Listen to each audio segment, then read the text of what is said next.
그림 하나 좀 띄워주시겠습니까? 제가 지난번에 설교하면서 오늘 그림 얘기 좀 하겠다고 했는데 밀레라는 화가의 이삭 줍는 여인들이라는 작품입니다. 그 밀레는 룻과 보아스를 주제로 두 점의 그림을 그렸습니다. 그 중에 하나가 이삭 줍는 그림을 계속 보여주셔요. 제가 제 얼굴 보는 것보다 그림 보는 걸 훨씬 좋아합니다. 성도님도 마찬가지일 것 같고 이삭 줍는 여인들을 그렸는데 저 그림을 보시면 앞에 성도님들 보시기에 왼편에서 이제 한 여자분이 땅에 떨어진 이삭을 보고 손을 뻗는 장면이 나오고요. 가운데가 그것을 줍는, 그리고 그 다음에 그 줍고 일어서 자리를 옮기는 모습. 그래서 저게 이제 한 사람이 이삭 줍는 모습을 나눠서 그린 거예요. 일종의 연속 동작처럼 그림을 그렸고요. 저 후경에 보면 뒤에 사람들이 보이죠. 성도에 보실 때 저 벼 집단이 많이 쌓였고 마차에 남자 일꾼들이 벼 집단을 싣고 있고요. 좀 작긴 하지만 그 옆으로 수많은 여자의 일꾼들이 있어서 이삭들을 정리하는 모습이 나오고, 그리고 이제 왼쪽으로 보면 말 탄 사람이 있어요. 우리말로 마름 정도 옛날로 보면 이제 룻기로 보면 사원 같은 사람이 그걸 관리 감독하는 이런 모습으로 되어 있습니다. 그래서 이제 이 그림을 보면요, 저 시대 그림은 앞이 어둡고 뒤가 환해요. 되게 앞이 어두운 거는 현실을 얘기하고 뒤가 먼 거는 영원, 미래. 그래서 현실과 어둠의 대비를 하고 있고 현실의 어둠을 그린 그림입니다. 그런데 여기서 이삭 줍는 여인들, 저게 아마 룻을 얘기할 것 같아요. 그 당시 프랑스에 저런 전통이 없었거든요. 근데 저 여인이 이삭을 주는데 얼굴 보시면 어때요? 그냥 결연한 의지가 보이나요? 안 보이죠. 얼굴 표정. 그러니까 그냥 묵묵히 이삭을 줍는 그런 어떤 모습들이 있고요. 그 다음 그림을 좀 보여주시겠어요? 저게 룻과 보아스라는 작품이고, 저 작품이 그 당 샬롱 전시회에서 뽑힌 작품이에요. 2등으로 뽑힌 작품인데, 저기 보시면 여러분 보시기에 이제 왼편에 파란색 망토를 두르고 이삭을 둔 여자분이 룻이에요. 보아스가 룻을 거기는 일꾼들에게 소개하는 모습인데, 룻의 모습이 어때요? 당당해요? 좀 수줍하고 부끄러워하는 것 같아요. 수줍하고 부끄러워하는 거죠. 그래서 여기 룻이라는 사람이 있다 소개를 하는데, 그 앞에서 그 장면을 바라봤던 일꾼들의 모습들을 보면 일꾼들이 12명이에요. 그럼 12라면 뭐가 상징되나요? 12제자 12지파, 구약의 배경이니까. 그래서 이스라엘의 12지파에 룻을 소개하는 아주 잘 그림을 그렸다라고 생각하고, 그리고 저것은 마치 다빈치의 최후의 만찬처럼 너희 중에 한 사람이 나를 팔 것이다라고 말씀하실 때에 제자들이 셋 짝을 묶어서 그 말씀에 반응하는 걸 역동적으로 표현했던 것처럼 되게 유사한 구조로 그렸어요. 나중에 대개하셔서 한번 비교해 보시면 도움이 될 것 같습니다. 이제 이 정도로 해서 제가 두 그림을 설명을 하면, 지금 이삭 줍는 여인과 룻과 보아스라는 이 작품을 보면 룻이 이삭을 주는 것이 어때요? 우리가 볼 때는 굉장히 뭔가 크고 의미 있는 것 같지만 그런 것이 아니었다고 하는 거죠. 이삭을 줍는 여인은 얼굴 표정이 보이지 않아요? 손도 되게 거칠어요. 이 그림으로 보면 룻이 그렇게 썩 이뻤던 것 같지도 않아. 주목받을 만한 사람도 아니었고 주목받지 않는 그런 삶을 살았습니다. 우리에게는 이삭 줍는 게 뭔가 그럴듯해 보이지만, 적어도 이 그림에서 보는 것처럼 이것은 남들에게 특별히 내세울 것이 없는 그냥 그저 그런 일이었습니다. 근데 하나님께서는 그런 그녀의 삶을 변화의 변곡점으로 만드셨다라고 하는 거예요. 오늘 설교 제목이 변화는 어떻게 오는가예요. 결국 이 룻기는 뭐냐? 한 가정의 변화, 그리고 한 민족의 변화를 이야기를 하고 있습니다. 그래서 이 변화를 얘기하고 싶은데, 변화는 어느 날 갑자기 오지 않습니다. 우리는 늘 그런 기도를 하잖아요. 하나님, 내게 역사하여 주시옵소서. 기도하고 눈 딱 뜨면 마치 엄청난 일이 일어날 것을 기대를 하잖아요. 그런데 사실 우리들의 대부분은 그런 변화를 기대하지 못해요.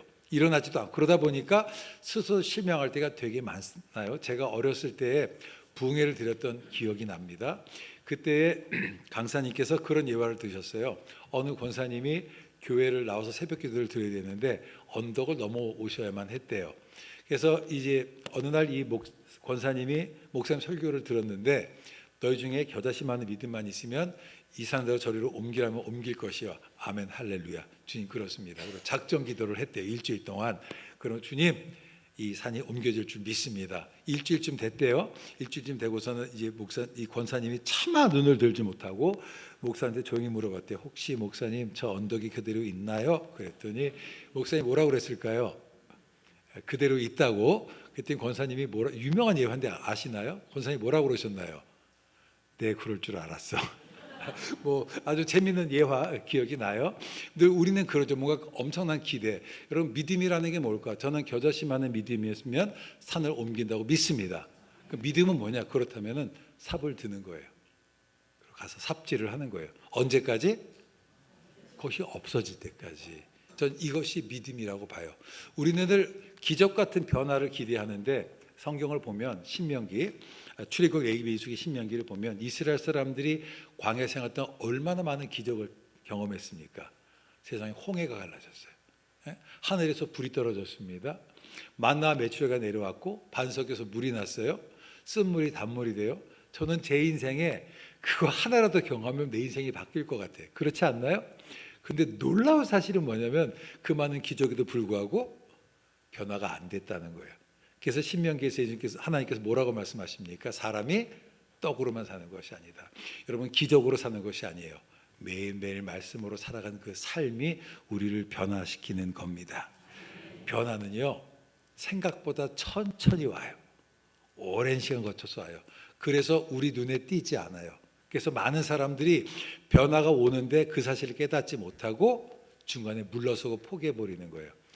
자녀들을 길러보셨죠? 저도 자녀를 길러봤어요. 우리 아들이 벌써 35이 됐는데 근데 얘가 자라는데 하루하루 보면 크는 게 눈에 안 띄어요. 안 띄잖아요. 어느 날 봤더니 징그럽게 저보다 커 있더라고. 그런 거예요. 변화는 천천히 와요. 내 눈에 띄지 않습니다. 우리 아이들이 자라나기 위해서 싱글러리티, 어떤 특이점, 갑자기 점핑하는 그런 포인트가 필요한 게 아니에요. 그냥 시간이 지나가면 이게 바뀌어지는. 저는 그래서 이 시간의 두터움, 시간의 무서움 우리가 알아야 된다라고 생각이 듭니다.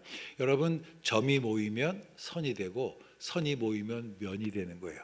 어느 날 점이 갑자기 면이 되는 것은 아닙니다. 그래서 점이 면이 되기 위해서는 끊임없이 그 안에 이 점을 찍어야 돼요. 끊임없이. 그래야 이게 점이 면으로 바뀌는 거예요. 이 변화는 그렇게 해서 일어나는 겁니다. 저는 어렸을 때 제가 그렇게 모범생은 아니었던 것 같아요. 제가 중고등부 때 전사님 올 때마다 그분의 사역의 성패는 저를 잡는 거에 있었다고 그래요. 제가 말썽을 많이 폈어요. 그런데 말썽을 많이 폈는데 전 문제였는데 그래도 교회를 떠나지 않고 이렇게 왔더니 그도 이렇게 또 목사가 돼서 그래도 나름대로 사람 굿이라고 사는 것들을 바라보게 됩니다.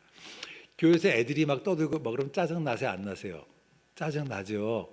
너 좀 조용하라 그러잖아요. 성도님들 여러분의 손주가 집에서 뛰어다니면 짜증 내요? 아무런 감정도 없으세요? 좋아하시잖아요. 이뻐하잖아요. 그렇죠? 그러니까 교회에서 애들이 뛰는 건 당연한 거예요. 애니까 뛰지. 권사님이 장로님이 뛰겠어요? 그러니까 그거를 짜증낼 게 아니라 저는 받아줘야 돼. 근데 애들이 그렇게 뛰고 소란스럽게도 시간이 지나가면 걔네들은 변화되게 돼 있는 거예요. 제 말이 이해가 되십니까? 어떤 변화를 원하십니까? 그렇다면은 여러분 매일매일의 기도가 쌓여야 되는 거예요. 매일매일 나의 헌신이 쌓여야 이 변화가 일어나는 거예요. 변화는 어느 날 갑자기 오지 않습니다. 어느 날 갑자기 아이가 성적이 좋아지지 않아요. 그 성적이 좋아지기 위해서는 저는 그래서 학생 그렇게 해요. 너는 놀더라도 책을 들고 놀라고, 잠을 잘 때도 책을 들고 자라고. 그래야 결국 시간이 지나면 할 게 없어서 놀다 책을 보게 돼 있고 그게 쌓여지면서 지식이 쌓이는 겁니다. 사진 하나 또 보여주시겠습니까? 네, 혹시 저 책 보셨나요? 꽃들에게 희망을 오래전에 봤던. 안 보는 세대 차이니까 이해해 주시고. 근데 요즘 교보에 가면 팔긴 할 것 같아요. 저건 어떤 내용이냐면 애벌레가 나비가 되는 그런 내용이에요. 이제 저거 보면서 저도 옛날에 그런 생각했어요. 나비가 돼야지. 야, 나비가 돼야 되겠다. 근데 나이 들어 생각해 봤더니 애벌레가 나비가 되기 위해서는 40일 금식기도 해야 되나요?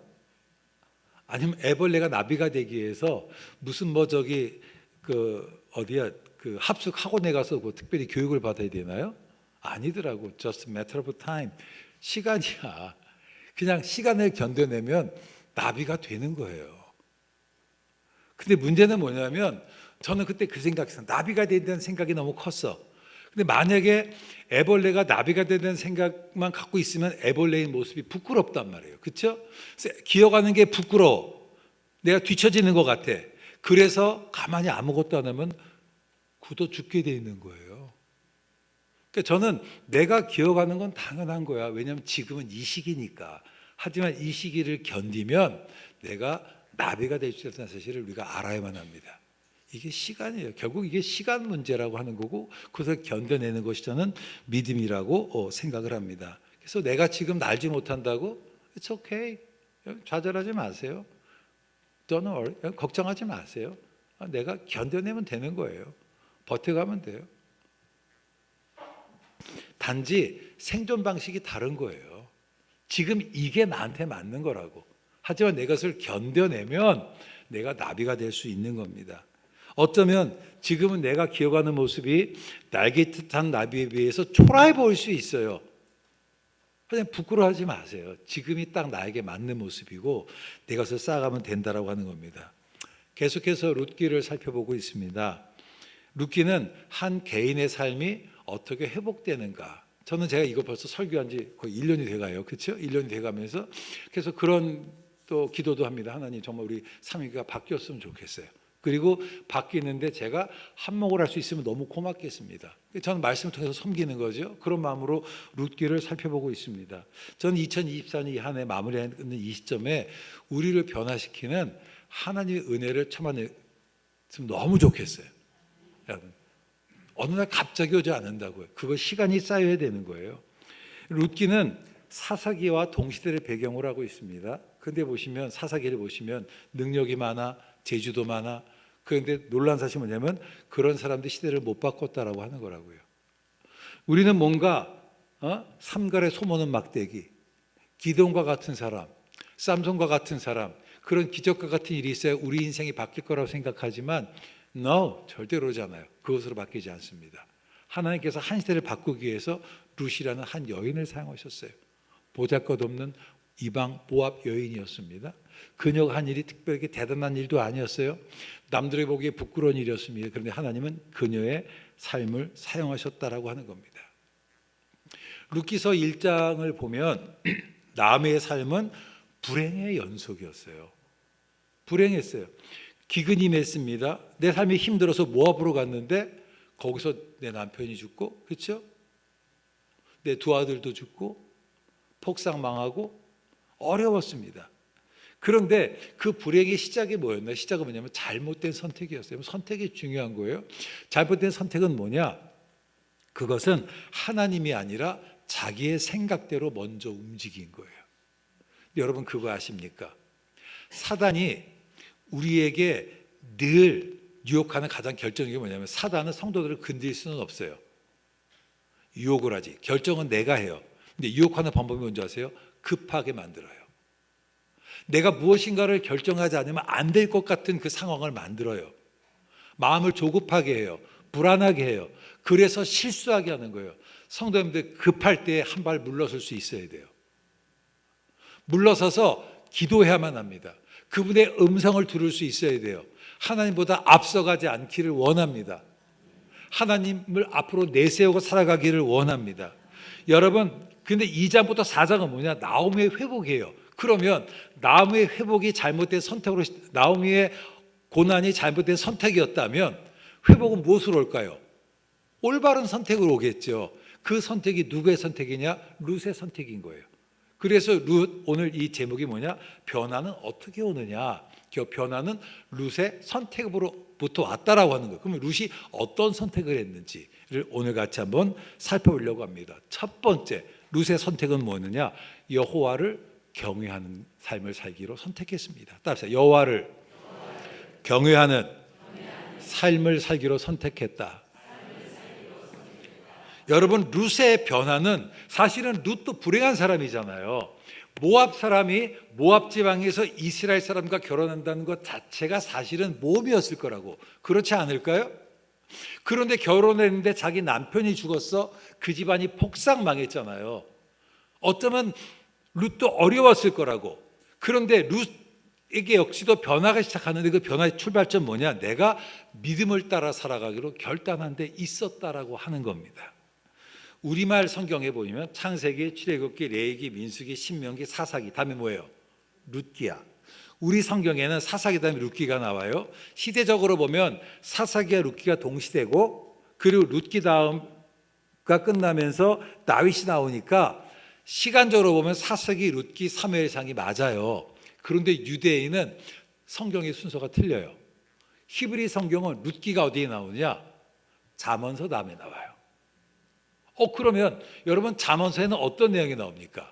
잠언서 마지막에 누가 현숙한 여인을 얻겠느냐? 다음에 룻이 나와. 그 말은 뭐예요? 유대인들에게 현숙한 여인은 누굴까요? 룻이에요. 유대인에게 있어서 현숙한 여인의 모델은 룻이고, 우리가 신사임당을 얘기하는 것처럼 모든 유대인 여성의 이상적인 모델은 누구냐? 룻이라고 하는 겁니다. 잠언서 31장 10절에 보면 누가 현숙한 여인을 찾겠느냐?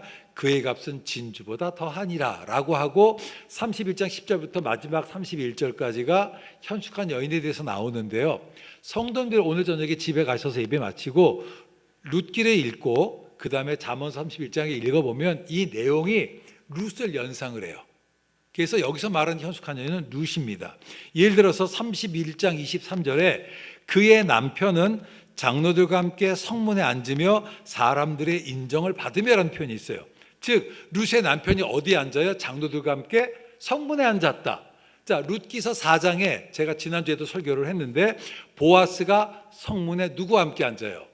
장로들과 함께 앉는 거예요. 내용 연상이 되죠. 이 두 개 밀접하게 연결이 되어 있습니다. 28절 이하 보면 그의 자식들은 일어나 감사하며 그의 남편은 칭찬하기를. 자, 이제 룻과 현숙한 여인과 결혼한 남편이 자기 아내 현숙한 여인을 칭찬하는데 뭐라고 칭찬하느냐? 덕행이는 여자가 많으나 그대는 모든 여자보다 뛰어나다 하느니라. 첫 번째, 당신은 덕행이 있어. 누구도 따라갈 수 없는 거예요. 그래서 첫 번째 뭘 칭찬했어요? 덕행을 칭찬했어요.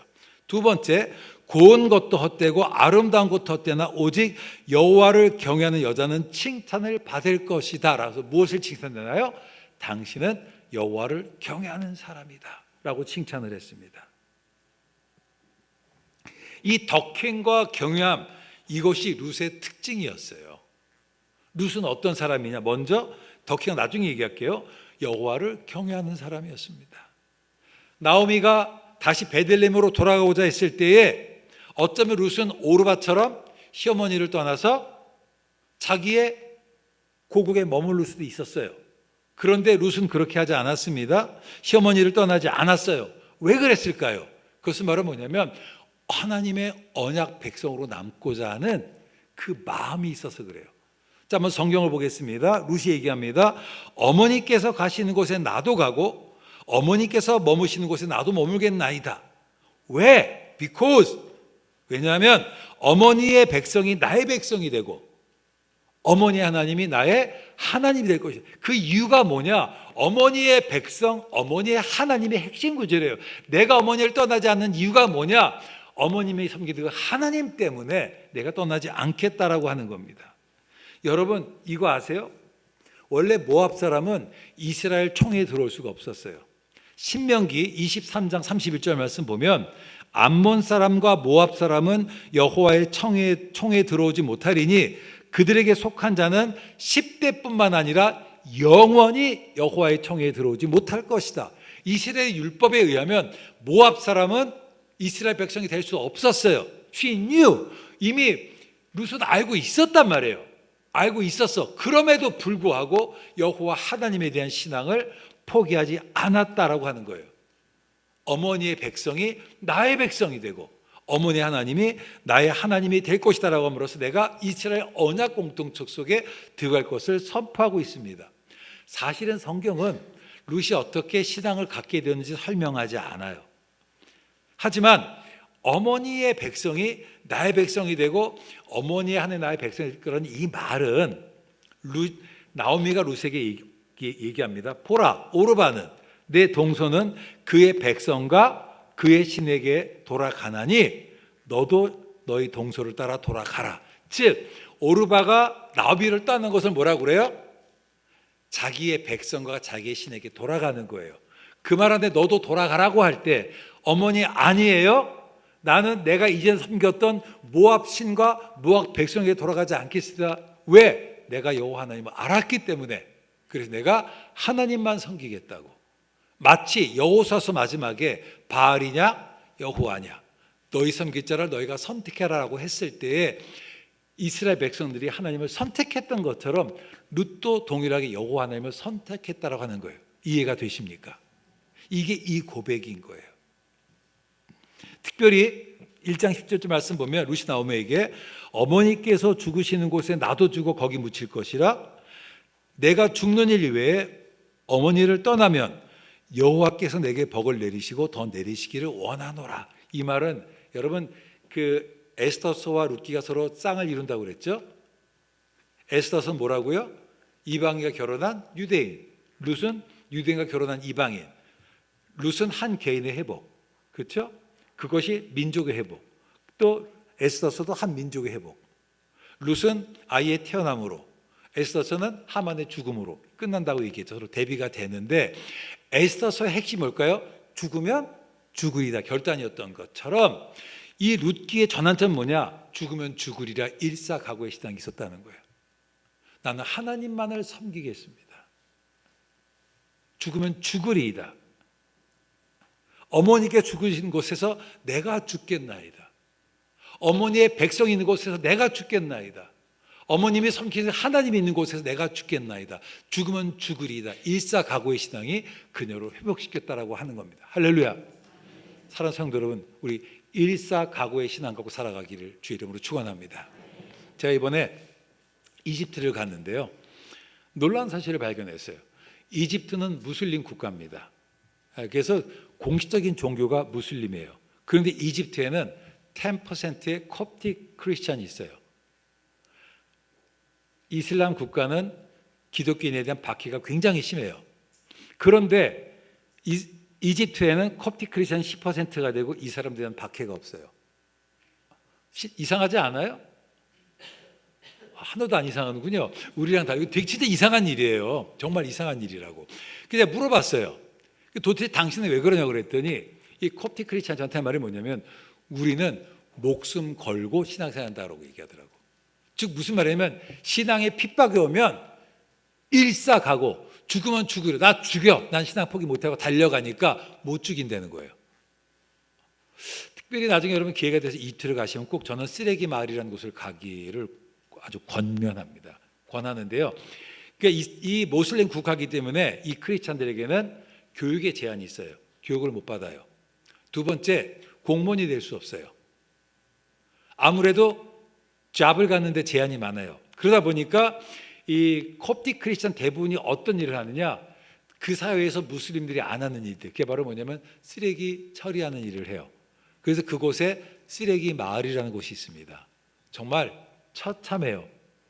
온 마을 자체가 쓰레미 더미예요. 그래서 카이로에 사는 모든 쓰레미를 거기서 분리수거하는 그 일들을 해요. 냄새도 장난이 아니고요. 그런데 거기서 조금만 더 가다 보면 동굴교회라는 교회가 있어요. 그게 어떤 거냐면 이 돌산인데 돌산 한쪽 면을 깎아서 동굴을 만들고 거기 예배당을 만들었는데 좌석이 15,000석이에요. 단일 좌석으로 가장 큰 교회예요. 동시에 예배드리면 3만 명이 예배드린다 하더라고. 저는 그 사람들이 왜 거기서 그 동굴을 쌓나 봤더니 그곳이 동굴 기념교회가 있더라고요. 그게 어떤 거냐면 시몬이라는 구두 수송공이 있었는데 이 사람이 굉장히 그 경건한 사람이고 거기 보면 이 사람을 애꾸는 시몬이라고 그래요. 그 이집트 사람들은 그러니까 남의 구두를 만들다가 여성의 발을 보다가 마음속에 또 이런저런 생각이 들 수 있잖아요. 그래서 내가 음욕을 품으면 내 눈을 뽑으라고 그랬다. 눈을 뽑을 정도로 경건한 사람이었어요. 그 당시 모슬렘 국가였을 때 술탄이 이 사람을 핍박하기 위해서 뭐라고 했냐면, 야, 네가 섬기는 하나님을 나한테 증명해봐라. 그래서 이제 너 예수님 말씀에 이 산들을 저리로 옮겨면 옮길 것이라고 아까 제가 권사님 얘기했죠. 그러니까 너 기도에 저 산을 옮기라고 그런 거예요. 이제 500년 전 이야기입니다. 근데 시므온이 정말 기도했더니 그 산이 옮겨졌대요. 그래서 그곳을 기념해서 그 사람들이 동굴교회를 만든 거예요. 뭐 이집트 혹시 가시면 저는 그곳에 가기를 정말 강추합니다. 너무 감동이 돼요. 일사각오의 신앙의 힘들을 봐요. 그러니까 그 무슬림 국가에서도 그 사람들이 신앙을 유지하는 거예요. 저는 하나님께서 저 사람들을 사용하시겠다 싶어요. 지금은 어려운 시기를 보내고 있지만 저 사람들 때문에 이집트가 바뀔 수도 있겠다라는 생각이 들어요. 여러분, 일사각오의 신앙을 우리 회복합시다. 제가 지난주에 동탄에 있는 어느 교회에서 설교를 했어요. 2, 3부 설교를 하고 식사 마친 다음에 서둘러서 광화문을 갔어요. 광화문에 가서 예배 참석을 했습니다. 그 시청에 생각보다 공간이 있어가지고 바로 옆자리에서 앉아서 예배를 드리고 기도하는데 막 눈물이 쏟아지는 걸 어떻게 막 멈출 수가 없었어요. 그러니까 하나님의 아파하는 마음들이 느껴지더라고요. 혹시 지난주에 여러분 신문 보셨나요? 독일에서 이번에 아이가 자기 성을 결정할 수 있는 것이 법으로 통과가 됐어요. 지금 우리가 얘기하는 게 여러분 남 얘기가 아니라 정말 심각한 얘기예요. 그래서 아이가 있다가 내가 여자야 그러면 여자가 되고 성전환 수술을 안 해도, 전에는 유전자의 본성의 문제. 여러분 근데요, 동성애는 본성이냐? 왜냐하면 동성애는 자손을 낳을 수 없잖아요. 이해가 되세요? 그러니까 자손을 낳을 수 없기 때문에 유전자라는 게 있을 수가 없는 거라고. 하여튼 뭐 이건 제가 기회 되면 다음에 설명을 할게요. 그런데 이게 본성의 문제라고 했다가 이제는 그것이 아니라 기호의 문제로 바뀐 거예요. 그걸 누가 못하는. 제가 작년 11월 달에 뉴질랜드 갔었는데 뉴질랜드는 어떻게 돼 있냐면 내가 남자 여자는 이미 결정됐고요. 어느 날 애가 일어나서 내가 고양이야. 엄마 나 고양이야 그러면 고양이가 되는 거예요. 이게 지금 법으로 됐어요.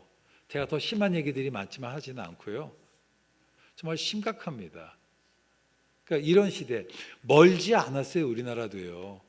우리가 이것에 대해서 지금 그동안 서구에서는 젠틀하고 설마 했다가 이렇게 넘어온 거란 말이에요. 설마 했다가. 혹시 인터넷으로 보면 도대체 영국이나 외국이나 그 수많은 교회에서 리더들이 왜 왔을까요? 자기들이 침묵했다가 당했던 위기를 봤기 때문에 그렇거든요. 스피크 아웃. 여러분 지금 목소리를 높일 때입니다. 목소리를 높일 때예요. 제가 논문 지도하는데 학생 하나가 어떤 논문을 쓰냐면 어린아이 동화책에 성과 관련된 것들을 어떻게 묘사하는가 하는데, 여러분 손주들 있으신 분들 아이들 교과서를 보세요. 이미 성이 고정된 것이 아닌 것이 아이들 교과서 속에 있고 동화책에 수없이 많이 있어요. 지금 이런 시대 속에 살고 있습니다. 여러분 우리 일사각오의 신앙을 하고 살아갑시다. 저는 이 문제 해결되려면은 간단해요. 그냥 저를 비롯한 신학교 교수들이, 큰 교회 목사님들이 얘기하다 감옥 가면 돼요. 무슨 말이냐면 목숨 걸고 살아가야 되는 거예요. 이건 목숨 걸고 지켜야 될 가치입니다. 우리 아이들이 살아갈 시대가 너무 걱정돼요. 죽으면 죽으리이다. 두 번째로 룻의 변화 요인은 그녀의 덕행.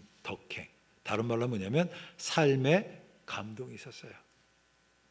평범한 일상을 통해서 감동을 주는 삶을 살았습니다. 앞에 룻기는 사사기와 달리 어떤 극적인 내용이 없다고 그랬어요. 극적인 내용이 없어요. 그런데 그 담담한 일상이 그녀의 변화의 포인트가 됐다는 거예요. 여러분 하루하루 살아가는 거 보세요. 여러분 극적인 일이 일어나요? 안 일어나잖아요. 가끔 제가 지난 주간에 어느 회사에서 신우회에서 강의를 했더니, 제가 주로 신우회는 뭐 가끔 하기 때문에 주로 간증 중심으로 하거든요. 이번에 이제 선교제 가서 이런 데들 간증했던 누가 그러는 거예요. 직원 중에 한 사람이 아유 교수님은 정말 사등전 같은 일을 늘 경험하네요. 그래서 내가 그런 일만 얘기해서 그래요. 얘기했는데 사실은 우리의 삶의 대부분 그런 극적인 것이 별로 없잖아요. 극적인 것이. 그러다 보니까 내 삶은 조금 아닌 것 같고 뭔가 이것만 추구하다 보면 이 삶을 놓칠 수가 있거든요. 근데 여러분 이 삶이 중요하다라고 하는 거예요.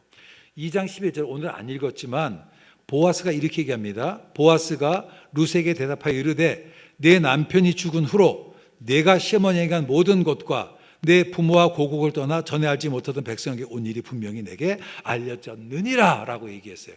고대 사회는 사람 간의 이동이 잦지 않은 사회였잖아요. 지금 뭐 사실 여기가 중계동인가요? 상계동인가요? 상계동만 해도 워낙에 이 사람들 오고 가고 하니 옆집 누가 사는지 잘 모르잖아요. 그런데 여러분 농촌만 가도 어때요? 누가 새로 오면 잘 알지 않나요? 제가 영국에 가서 유학 갔을 때에 브리스톨에 가서 공부를 하는데 저희가 패밀리용 기숙사가 없어가지고 일반 하우스를 렌트를 했어요. 근데 그 동네에 제가 유일한 유색 인종이었어요. 그 영국을 가다 보면 네이버후드 워치 에리어라는 말이 있어요. 이 말이 뭐냐면 CCTV가 아니라 사람들이 서로 감시한다는 거예요. 왜 그런 걸 했더니 영국 사람들이 심심해. 할 일이 없으니까 창을 요만큼 카텐 열어놓고 밖에만 쳐다보고 있는 거예요. 제가 어느 날 교회를 갔더니 그 교인 하나 그런 거예요. 너 언제 지나가는 거 봤다 그러더라고. 하여튼 심심한 사람들이라 그냥 그래. 근데 이 사람들도 그랬던 거예요. 누가 새로운 사람이 왔으니까 궁금할 거 아니에요. 그렇죠? 가만히 봤더니 이 사람이 삶이 괜찮은 거야. 자기 시어머니도 잘 섬겨. 열심히 살아.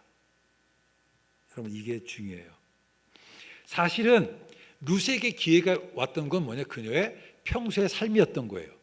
여러분 이게 평소의 삶이 누군가에게 감동이 되니까 도와주는 거라고. 그래서 여러분 평판이 되게 중요해요.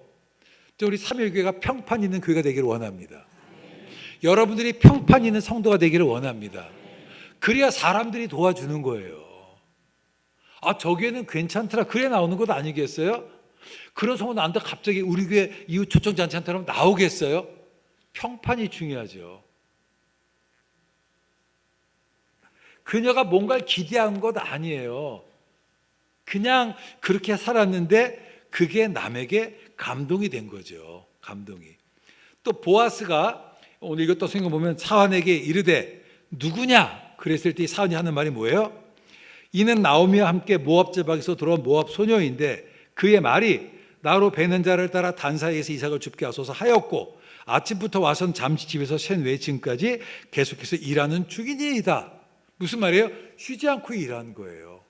이 사람들 보기에 대충 해도 될 것 같아도 열심히 한 거야. 그게 감동이 된 거예요. 여러분 정말 중요합니다. 이런 모습이 감동이 되었어요. 하나님은 제가 볼 때는 성실한 사람을 사용하세요.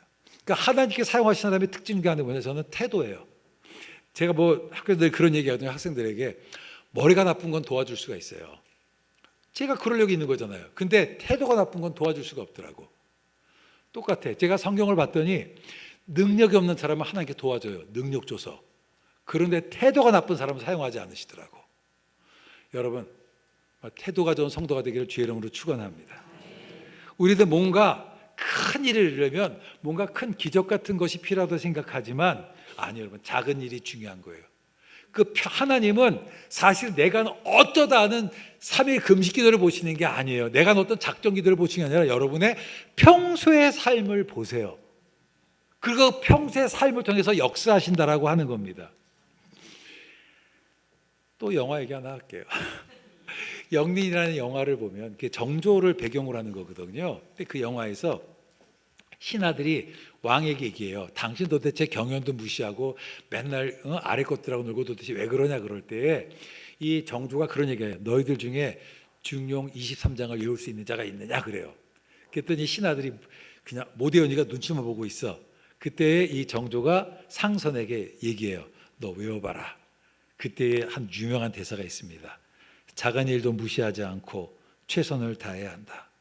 작은 일에도 최선을 다하면 정성스럽게 된다.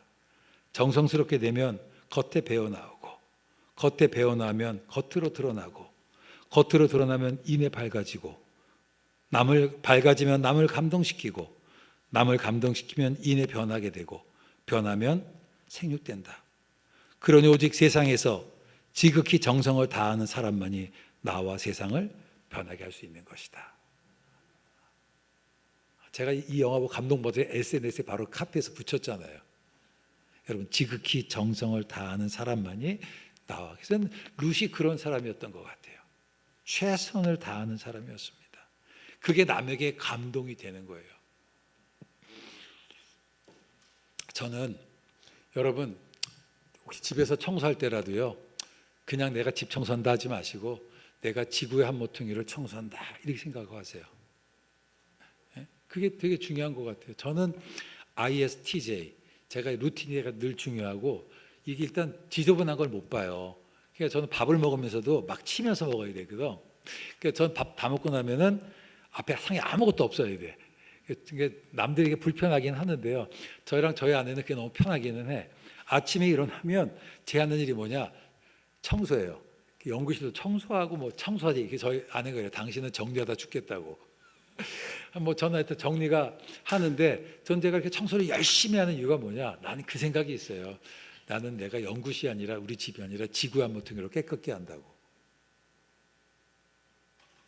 저는 요리에 진심이에요. 저는 회 뜨는 거 빼놓고 요리 다 해요. 제 인스타 보시면 요리하는 게 엄청 많이 올라와 있습니다. 근데 저는 정말 진심이에요. 저는 뭐든지 다 목숨 걸고 해요. 저는 대충 하는 거 없어요. 뭐가 나면 진심으로 해요. 그러다 보니까 그게 누군가에게 감동이 되더라고. 요리에 진심이니까요, 가끔 요리사들이 저한테 요리 레시피를 줘요. 이번에 호주에서 요리에서 3등 했던 사람이 레스토랑에서 하다가 제가 한창 요리에 진심 얘기했더니 자기 레시피를 주더라고. 저는 매사가 그래요. 그러니까 이게 진정성이에요. 여러분의 삶에 하나님께 진정성을 보여야 돼요. 그게 저는 행동이라고 봅니다. 여러분, 하나님의 은혜는 전적으로 하나님의 주권적인 호의예요. 거긴 인간의 어떤 은혜 받기 위한 조건도 없어요. 그러나 여러분, 그거 아십니까? 그렇다고 인간이 아무것도 안 하는 건 아니에요. 성화라는 말이 뭐냐, 성화가 우리가 거룩하게 되는 건데, 성화는 100% 인간의 노력이지만 하나님 은혜 없이 이루어지지 않아요. 성화는 조직신학적으로, 조직신학 교수니까 100% 인간의 노력과 100% 하나님의 은혜가 함께 있어야 이루어지는 거예요. 하나님의 은혜가 있지만 인간이 노력하지 않으면 성화는 안 이루어져요. 그게 성화는 신비예요. 100 더하기 100은 200이 되는데 100 더하기 100이 100인 거야. 여러분, 똑같아요. 은혜는 어느 거냐? 은혜는 100% 하나님의 은혜지만 거긴 100% 나의 노력이 있어야 돼요. 나의 성실함이, 나의 태도가 바탕이 돼야 된다는 거예요. 여러분, 은혜 받고 싶습니까? 여러분, 변화받고 싶습니까? 그렇다면 여러분, 오늘 하루 내 삶에 점을 더 찍으셔야 돼요. 아무것도 아닌 내 삶에 점을 찍으셔야 돼요. 남들이 봤을 때에 덕행이 있는 자의 덕행은 많지만 너희들 그 모든 것 더 아름답다 했던 것처럼 우리 삼일교회가 그런 믿음의 소문나는 교회를 주의 이름으로 축원합니다. 덕을 쌓아갑시다. 먼저 손 내밀어 주시고 웃어 주시고 격려해 주시고 따뜻하게 맞아 주시고 그렇게 살아갑시다. 그런 교회이지. 그런 곳이 돼야지. 그러지 않을까요? 그래야지. 제가 언젠가 어느 교회 설교를 갔더니 성도님들이 다 이러고 인상 쓰고 있는 거야. 제가 설교할 기분이 생겨서 안 생기겠어요? 안 생기지, 불편하죠. 근데 전 또 못 참으니까 여러분 저한테 화났어요? 이러고 이제 긴장을 풀기 시작했는데, 상대방이 불편하면 저도 아무래도 덜하게 돼 있잖아요. 그렇죠? 지금처럼 웃어주시고 빵긋빵긋, 서로 익숙해지셨으니까, 또 주변 사람 보고 웃어주셔서 정말 그런 교회. 정말 이 상계동에 삼일교회 진짜 괜찮더라. 교회가 설립될 때부터 지금까지, 또 잠깐의 어려움이 있지만 그럼에도 불구하고 삼일교회는 이런 교회더라. 이런 믿음의 소문을 한번 우리가 내봅시다. 알프레드 아들러라는 사람이 그 미움받을 용기에서 그런 얘기를 했어요. 현재가 과거를 지배한다고. 이 말이 뭐냐면, 이 심리학자인데 너무 과거에 얽매이지 말아라, 이 얘기를 하는 거거든요. 문제는 우리는 과거도 안 좋고 오늘도 안 좋을 수 있잖아. 여러분, 미래가 현재를 지배합니다. 미래가 과거를 지배해요. 제 전공은 종말론입니다. 종말론은 한마디로 뭐냐, beginning from the end, 끝에서 시작하는 거예요. 우리는 내일을 통해서 오늘을 보는 사람들이에요. 하나님께서 여러분에게 두신 소원들이 있습니다. 할렐루야. 이게 두신 뜻이 있어요. 그 뜻을 바라보며 살아갑시다. 그리고 오늘을 울며 씨를 뿌립시다. 전 이 말이 너무 위로가 돼요. 여러분 씨를 뿌리는데 왜 울어요? 힘들어서 우는 거야. 힘들어서 울어요. 그런데 힘들지만 씨를 뿌려야 열매가 맺어지는 거예요. 지금은 씨앗을 뿌리는 시기입니다. 믿음 가지고 뿌려봅시다. 내 눈에 내 삶이 마라, 하나님께 나를 괴롭게 하셨다, 나오미가 했던 말처럼 그렇게 보일 수 있어요. 상황이 나오미하고 다른 건 아니잖아요. It's okay 하지만 괜찮아요. 마라처럼 보이면 어때? I'm on my way. 나는 내 길에 갈 것이다. 여러분 그리고 믿음으로 살아갑시다. 예? 기어가면 어때? It's okay. 괜찮아요. 비교하지 마세요. 선행 가서 시키면 더 나아지나요? 여러분 자녀들 손주도 선행 가서 시켜봤잖아. 안 달라져. 예? 너무 급해하지 마세요. 괜찮아요. 시간 지나면 다 해. 옆집 아들 말 빨리 한다고 확 부러워하지. 일주일 지나면 똑같아. 여러분 저 10대, 20대 때 보세요. 공부 잘하는 애들 엄청 부러웠죠? 60대니까 똑같죠? 그래. 옛날에 뭐 이쁜 친구들 와 부러웠지. 지금 60대니까 똑같지 않아요? 옛날에 몸짱했던 친구들 지금 내가 더 좋더라 뭐. 똑같아. 시간 문제예요. 걱정하지 마세요. 시간 문제예요. 문제는 그 시간에 내가 점을 찍어 가야 되는 거예요. 점을 찍어 갑시다.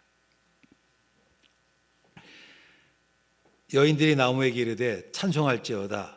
여호와께 손을 내게 기업 물을 자가 없게 하지 아니하셨도다.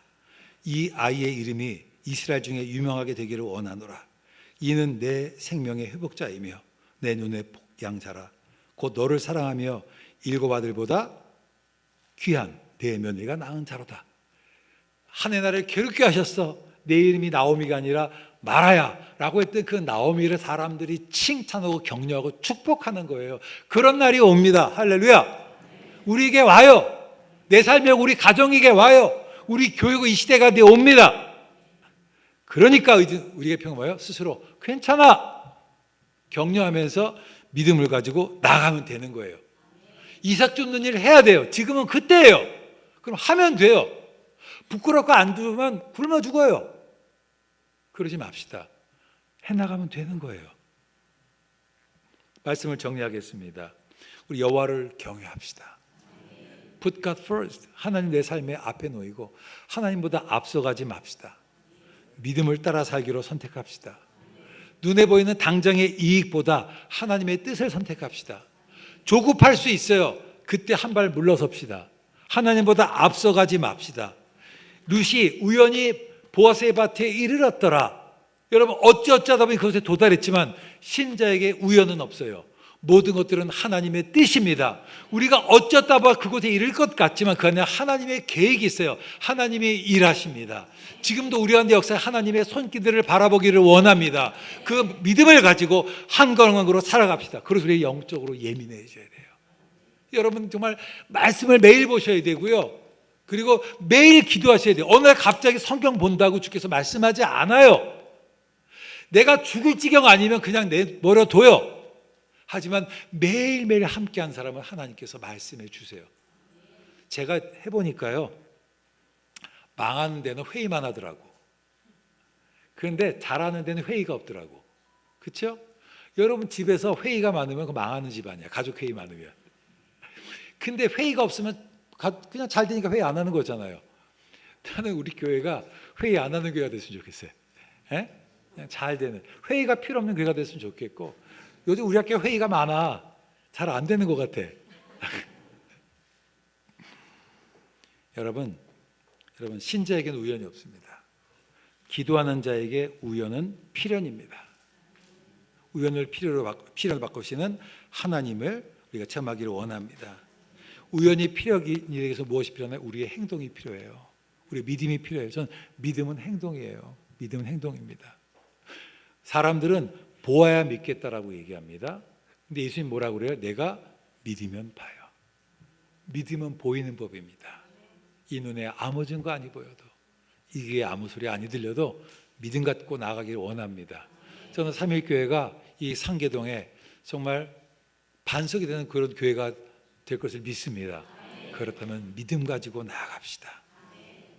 애벌레가 나비가 되는 거예요. 그러니까 지금은 우리가 무슨 시기야? 애벌레야. 그러니까 기어가나 부끄러워하지 마시고 그냥 살아가세요. 믿음으로. 제가 좋아하는 성경구절 소개할게요. 이사야서 41장 14절 15절. 버러지 같은 너 야곱아, 너 이스라엘 사람들아 두려워하지 말라. 나 여호와가 말하노라. 내가 너를 도울 것이라. 내 구속자는 이스라엘의 거룩한 하나님이시니라. 보라, 내가 너를 이가 날카로운 새로운 타작기계로 삼으리니 내가 산들을 쳐서 붓으로 만들 것이며 작은 산들을 겨처럼 만들 것이라. 하나님께서 이스라엘을 통해서 저 산을 겨처럼 부순다는 거야. 산을 옮긴다는 거예요. 그런데 그들에게 You mighty warrior, 너 위대한 용사라고 하지 않았어요. 버러지 같은 인생이지만 하나님께서 함께 하시면 저 산을 겨처럼 만드는 그런 일을 할 수 있습니다. 이것이 우량하신 하나님의 음성임을 깨닫는 주의 이름으로 축원합니다. 여러분들 반복되는 일상이지만 하나님께서 우리에게 은혜 주시면 달라질 수 있습니다. 우리가 즐겨 부르는 찬양 중에 살아계신 주, 그렇죠? 나의 참된 소망. 저는 살아계신 주, 나의 참된 소망, 걱정 근심 전혀 없네. 이게 영어 가사로 뭔지 아세요? Because He lives, I can face tomorrow. 그러니까 하나님께 살아계시기 때문에 내가 미래를 내가 기대 가지고 살아갈 수 있는 거예요. 우리 이 찬양 한번 같이 불러봅시다. 살아계신 주. Because I know He holds the future. 하나님 우리의 미래를 잡아 계십니다. 주 하나님 독생자 예수 날 위하여 오시었네. 내 모든 죄 다 사하시고 죽음에서 부활하신 나의 살아계신 주, 나의 참된 소망. 살아계신 주, 나의 참된 소망. 걱정 근심 전혀 없네.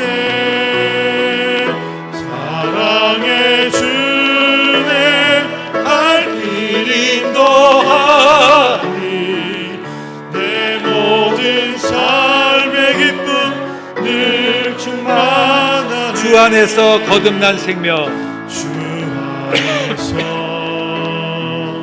거듭난 생명 도우시는 주의 사랑. 주의 사랑 참 기쁨과 확신 가지고 확신 가지고 예수님의 도우심을 그 언젠가 주 뵐 때까지 3절. 그 언젠가 주 뵐 때까지, 주 뵐 때까지 주를 위해 싸우리라. 승리의 길 멀고 험해도 주님께서 나의 앞길 지켜주시니. 살아계신 주, 살아계신 주, 나의 참된 소망. 걱정 근심 전혀 없네. 전혀 없네. 사랑의 주, 내 갈 길 인도하니 사랑의 주, 내 갈 길 인도하니 내 모든 삶. 한 번 더 찬양합시다. 살아계신 주, 나의 참된 소망. 살아계신 주,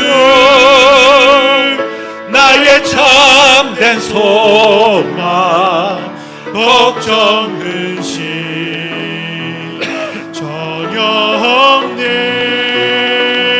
사랑의 주내 갈 길 인도하니 내 모든 한 번 더 삶의 기쁨 기도하는 마음으로 찬양합니다.